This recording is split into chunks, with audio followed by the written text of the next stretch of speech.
Congratulations to all of the nominees. Judge AliKhan, I think last time you and I visited, it was before the Homeland Security Committee. And I asked you a number of questions there, you, including some for the record, you answered those, which I appreciated. One question that I ask you, and I ask every nominee actually on that committee and this one, is whether or not the nominee has ever litigated against a religious liberty claim.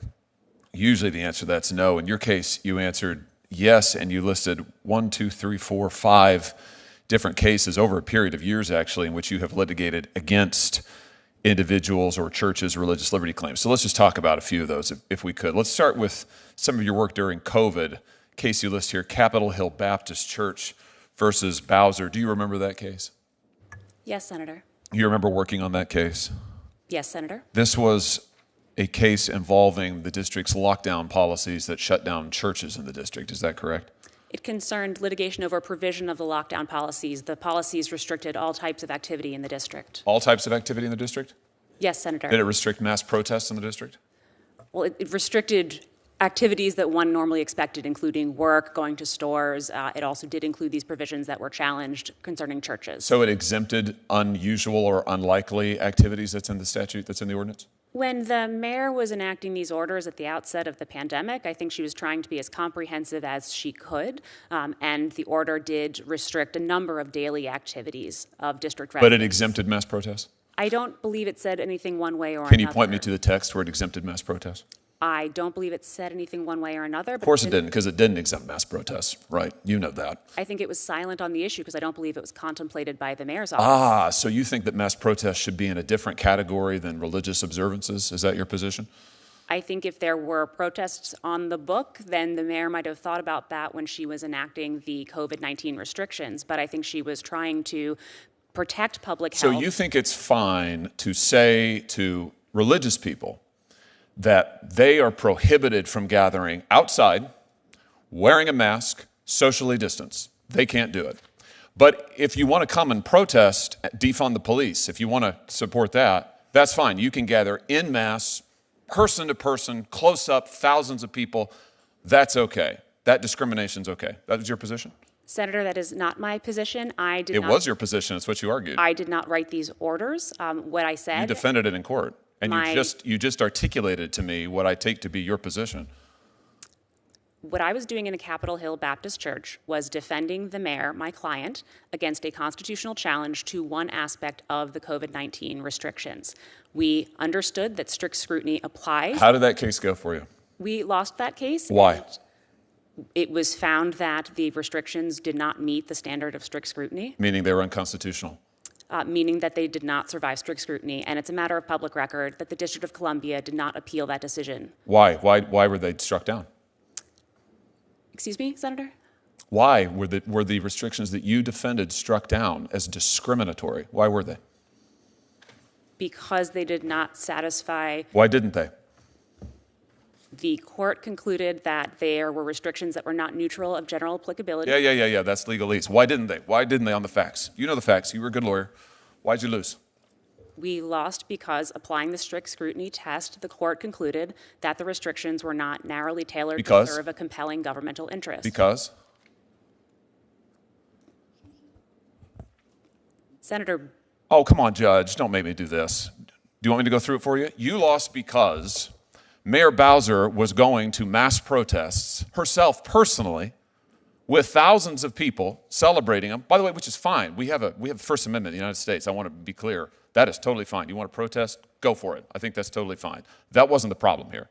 At the same time she was doing that, she was prohibiting churches, religious people, from gathering socially distanced outside wearing masks. And the district court said, you can't do that. That's discrimination. You can't separate people out based on their ideological beliefs or their positions. You can't do that, right? Isn't that what the district court said? The district court said that do you agree with it? Could not survive strict scrutiny. For those reasons, right?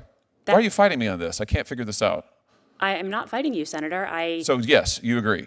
That's what the district court said. That was what the district court concluded. Do you think they got it right? The district court get it right? The district court, we did not appeal that decision. I think that district court decision is consistent with rulings that we got from the Supreme Court clarifying the application of the religious test to COVID-19 restrictions in Tandon and the Brooklyn Archdiocese. My time's almost expired, and I know other senators want to ask questions, so let me just very quickly here. Do you think it's wrong to discriminate on the basis of religious faith? Absolutely, Senator. Why did you argue that religious services, religious people pose a greater risk of infection than people gathered to argue for defunding the police?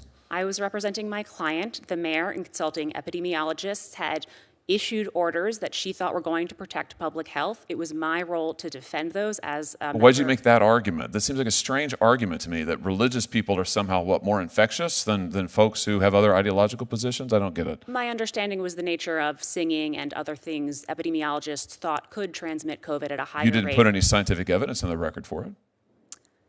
Senator, those were fast-moving cases, and they weren't going to full briefing and full summary judgment with a record. That's not what the district court said.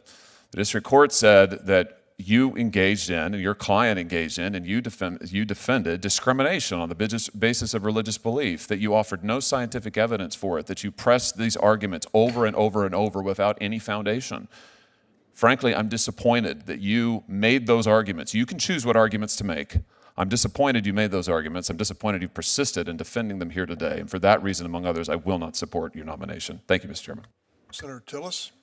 The confirmation process for federal judges serves as a critical checkpoint in the American separation of powers, where a nominee's past legal advocacy is scrutinized to predict their future judicial temperament.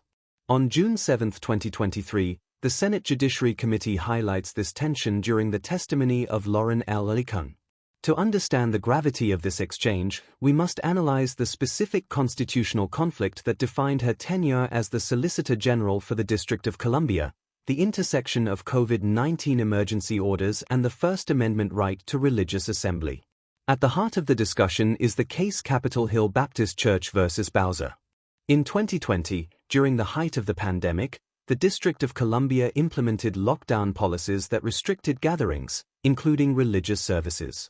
The church sued, arguing that while they were prohibited from meeting outdoors even with masks and social distancing, the city explicitly permitted and even encouraged mass protests involving thousands of people. This brings us to a fundamental lesson in constitutional law, the strict scrutiny test.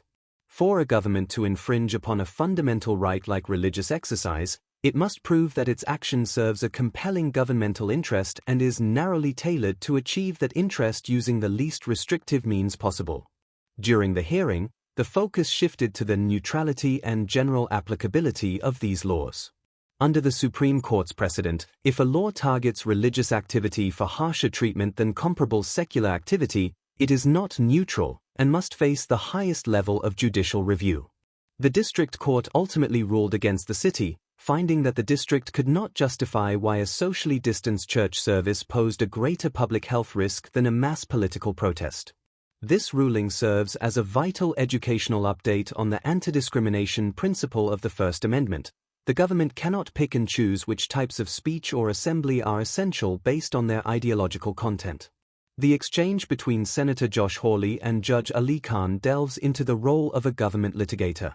Judge AliKhan's defense, that she was zealously representing her client, the mayor, and following the advice of epidemiologists, highlights a common friction point in judicial confirmations.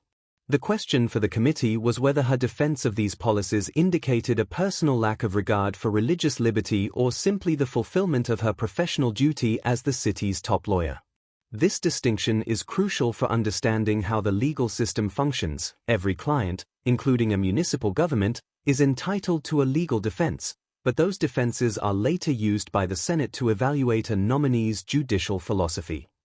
Furthermore, the hearing touched upon the scientific evidence, or lack thereof, provided during the litigation. The district court noted that the city offered no specific scientific data to prove that outdoor religious services were more infectious than the mass protests occurring simultaneously. This highlights the importance of the evidentiary record in federal court. Even in fast-moving emergency cases, the government carries the burden of proof when it restricts constitutional freedoms.